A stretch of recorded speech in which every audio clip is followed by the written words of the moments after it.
Okay guys, happy weekend. Bukas, start naman ang pasukan ng mga chikiting. Kaya lalabas muna kami. Mamimili ng konting mga pambaon, mga panluto sa bahay, at mga kung ano-ano pang gagamitin natin for the rest of the weekend.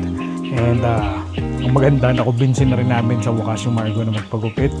Kaya magpapagupit na rin kami. And titingin din tayo ng mga ilang Christmas decors. Mga murang Christmas decors lang. Hindi mo natin kailangan bumili ng mga mamahaling decor. So, tara, let's go!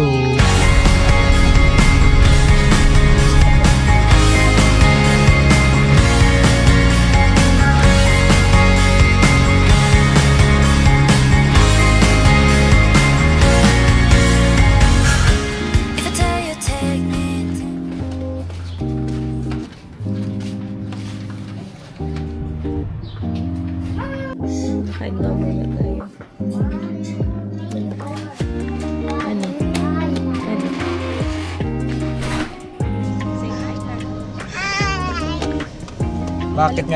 Bakit nga ayaw magpagupit? Kasi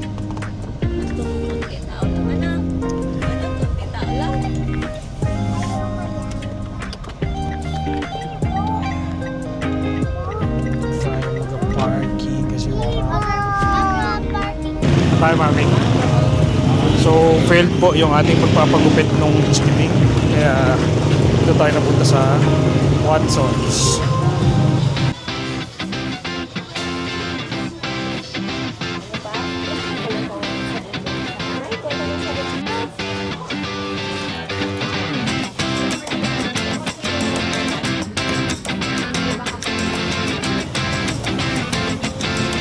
Bye-bye 1-6 Budol. Okay po, papunta naman kami dito sa Mr. DIY.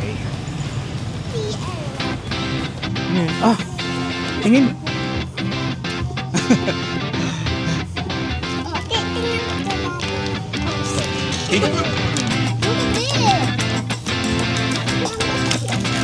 Tsaka na tayo mabili pag marami ng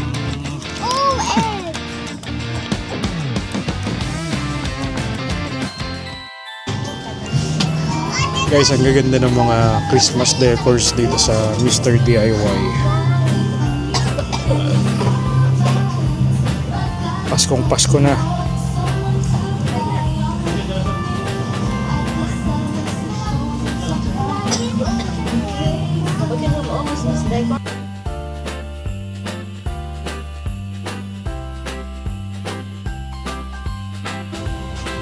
Nakakatuwa lang kayo kung titignan nyo. Kahit pa paano may mga ganito na tayong mga tindahan dito sa Pinamalayan. Dati nun kailangan mo pang pumunta na sa malayo para mamili ng mga kung anik-anik. Pero ngayon kahit pasyal-pasyal lang okay na.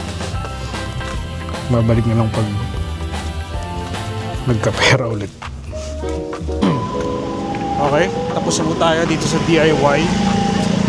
Window shopping lang naganap dahil wala pa tayong budget. Balik na po tayo sa sasakyan.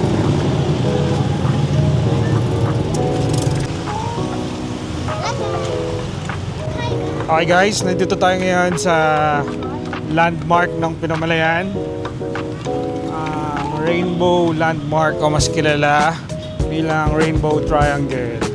Dito kami sa pinakababa niya ngayon. Dumaan muna kasi dito kami nag-parking.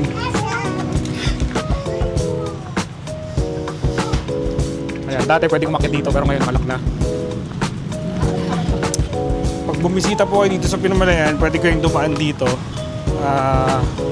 Pwede kayong mag-picture dito sa baba ng Rainbow Landmark. Kitang-kita nyo naman ang ganda ng view dito. Next bakasyon nyo, make sure na may souvenir photo kayo dito. Ayun, dumaan lang po kami dito, tapos pauwi na rin. Pero try muna namin dumaan ulit sa pagupitan para magpagupit si Margo.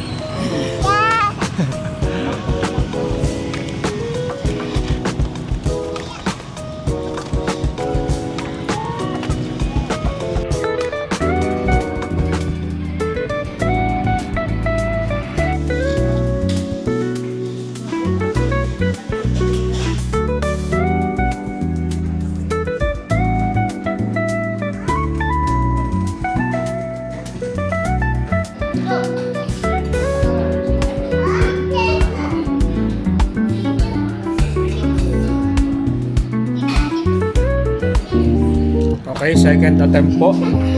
Tingnan natin kung magpapagupit na.